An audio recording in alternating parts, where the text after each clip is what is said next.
There are several factors that we have to be concerned with for reliable implant dentistry, and one is the biocompatible surface.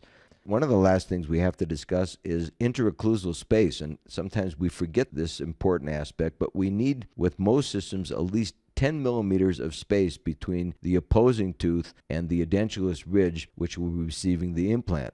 The next thing that we really need to know about is the bone quality. A and B would be excellent sites in terms of bone shape, and in terms of the density of the bone, again, it would be type 1 or 2. The remaining root in the bone is 13 millimeters or less.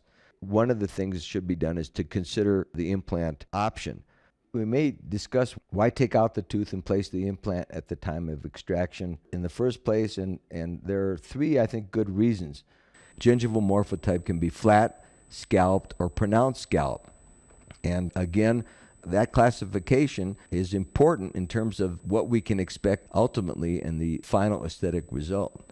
Now, let's talk about a very interesting study that was done by Dennis Tarnow and people at NYU. They actually gave us some guidelines. The next thing that we have to be concerned about is the axis of the implant placement. And this is the thing that tends to confuse most people. Again, it's important that we always go at the tooth removal slowly and make that channel if we don't have proper access to luxate the tooth. And I'm going to show you a trick because this comes up quite frequently. If you'll notice, when I first enter the osteotomy, I'm entering off angle. So to go through the steps, step 1 on the top left, you see the radiograph, the tomogram. Step 2 is a photograph of the fractured cuspid and the edentulous space distal